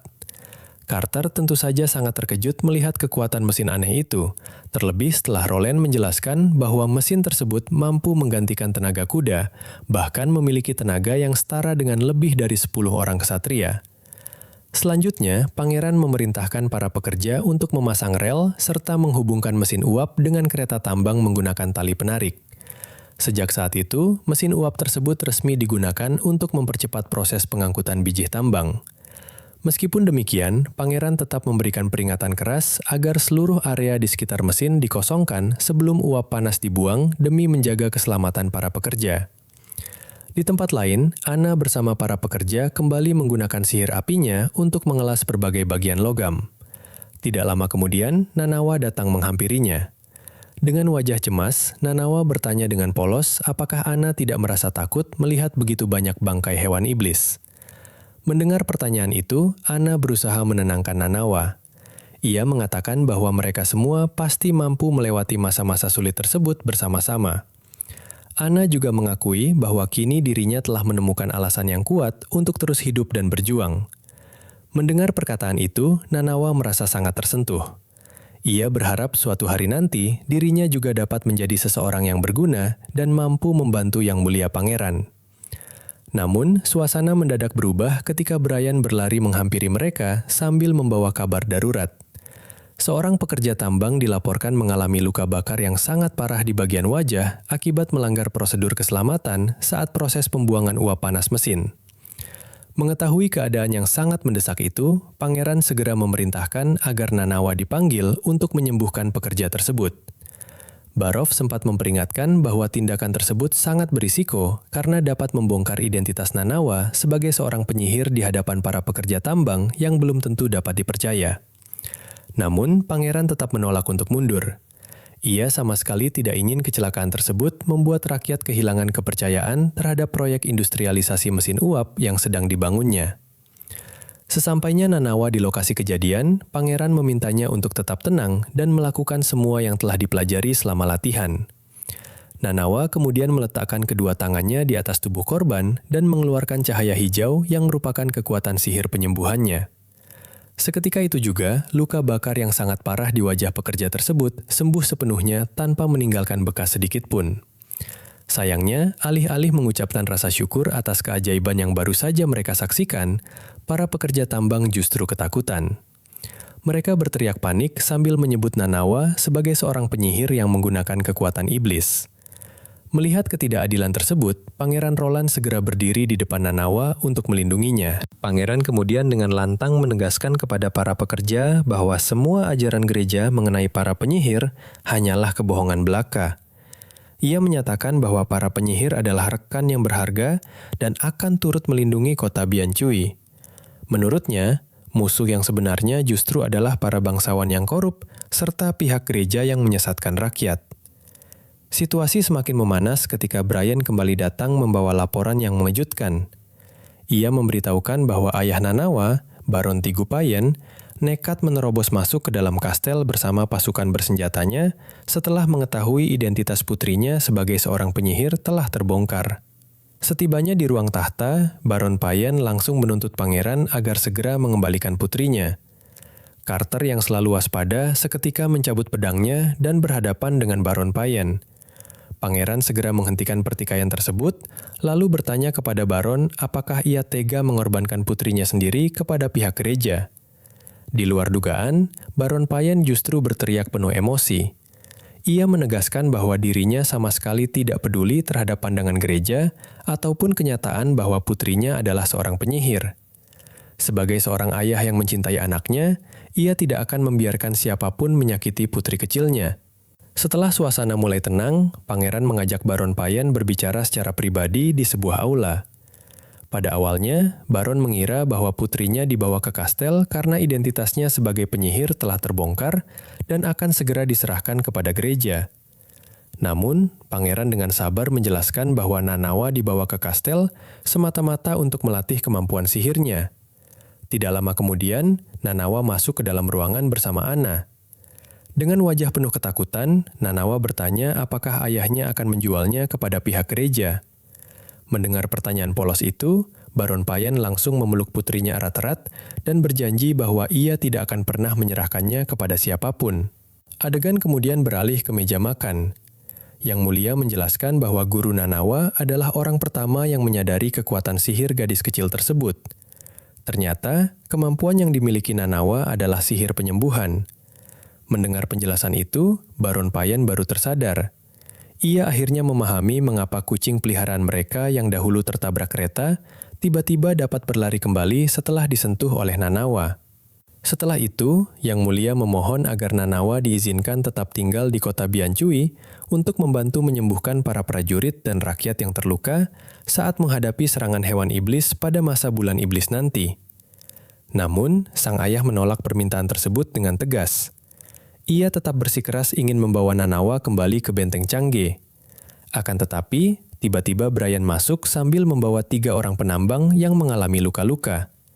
Tanpa ragu sedikit pun, ketiga penambang itu langsung berlutut sambil menangis dan mengucapkan terima kasih kepada Nanawa karena telah menyelamatkan nyawa mereka dengan kekuatan sihirnya. Mereka akhirnya menyadari bahwa selama ini mereka telah dibohongi oleh gereja. Kini, mereka justru menganggap Nanawa sebagai malaikat pelindung yang telah menyelamatkan mereka.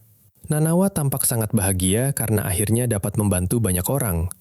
Sementara itu, Anna yang menyaksikan pemandangan mengharukan tersebut tidak mampu menahan air matanya. Sore harinya, di halaman kastel, Yang Mulia mencoba mengingatkan Baron Payen tentang mendiang ayahnya yang dahulu dikenal sebagai seorang kesatria pemberani karena berhasil mengalahkan seekor hewan iblis raksasa di padang terbuka demi melindungi rakyat. Yang Mulia meyakini bahwa Baron Payen masih mewarisi semangat kesatria tersebut.